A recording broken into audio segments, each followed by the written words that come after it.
marque une nouvelle étape dans la crise entre la France et le Mali. Bamako demande la révision du traité en matière de défense qu'elle avait signé en 2013 avec Paris. C'est le ministre des Affaires étrangères qui en a informé notre journaliste Wassim Nasr.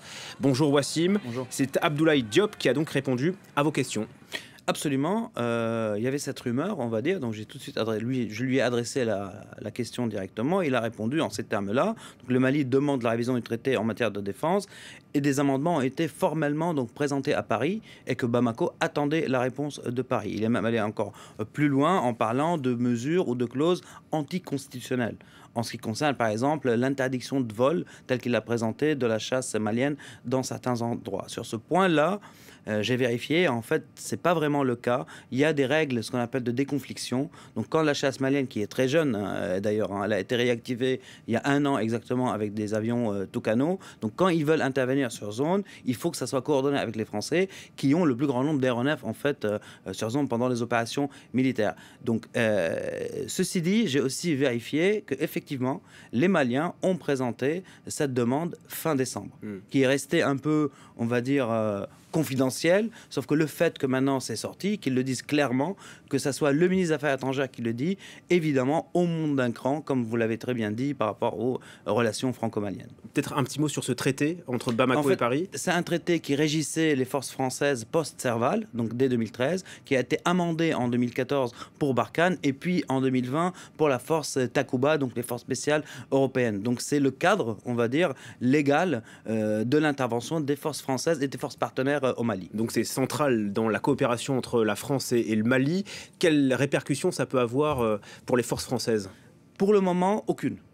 Parce que les opérations françaises continuent, malgré le vol qui a été dénoncé comme violant l'espace aérien malien il y a quelques jours, en vol d'A400M d'un avion de fret logistique français. Ça continue. J'ai pu apprendre qu'il y a eu 30 vols au profit des FAMA, MINUSMA et Forces du Niger. 25% de ces vols, on parle de renseignement et de vols de frappe et de renseignement, 25% au profit des forces maliennes, sachant que 50% de toute l'activité et au profit des forces maliennes.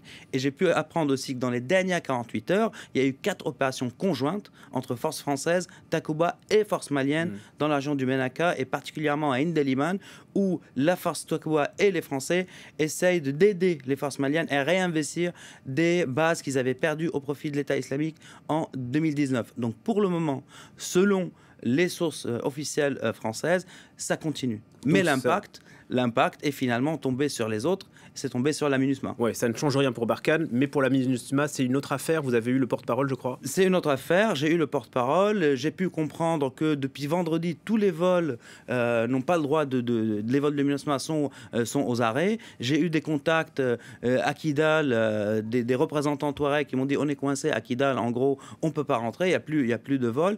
Et j'ai eu il y a quelques minutes le porte-parole de la MINUSMA qui m'a dit très clairement qu'effectivement, à ce moment même là, qu'il y a des pourparlers avec les Maliens pour un nouveau mécanisme, ce qu'on appelle d'approbation des vols de la MINUSMA, sachant que la MINUSMA ne convoie pas que du personnel de l'ONU. La MINUSMA, c'est le fret aérien entre le Bamako et le Nord. En gros, c'est la MINUSMA. Donc, on parle de civils, on parle de représentants du gouvernement, on parle d'ONG, on parle d'intervention de la MINUSMA humanitaire vis-à-vis des populations locales, même quand il y a des catastrophes, pas forcément dans le cadre de combat. Donc, le fait que ça soit remis en question, le plus gros impact, l'impact le plus lourd, est vis-à-vis des populations civiles aujourd'hui en ce qui concerne la MINUSMA. Et cette nouvelle configuration, est-ce que ça conforte les djihadistes ?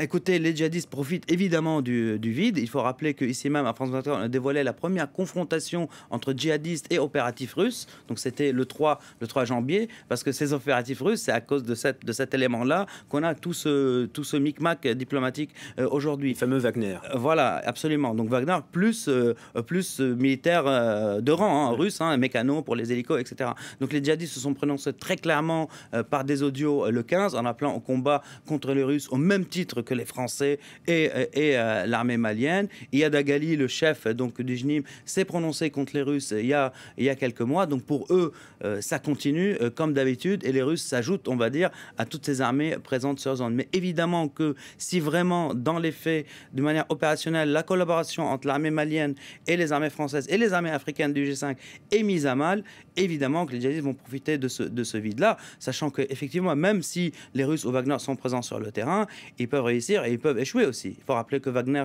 a échoué face à l'État islamique au Mozambique. Qu'en Libye, Wagner n'a pas eu les résultats escomptés, malgré à l'époque l'aide de la France au général Haftar. Et qu'en Syrie, quand les Wagner ont été trop loin chercher les Américains les ont frappés et ça n'a pas suscité une réaction de Moscou. Donc c'est une histoire, on va dire, en évolution. Il y a aujourd'hui un remous diplomatique. On attend de voir quelles seraient les conséquences vraiment sur les opérations militaires sur le terrain. Et ces quelques infos sont à retrouver sur votre compte Twitter, Wassim Nasr. Merci beaucoup.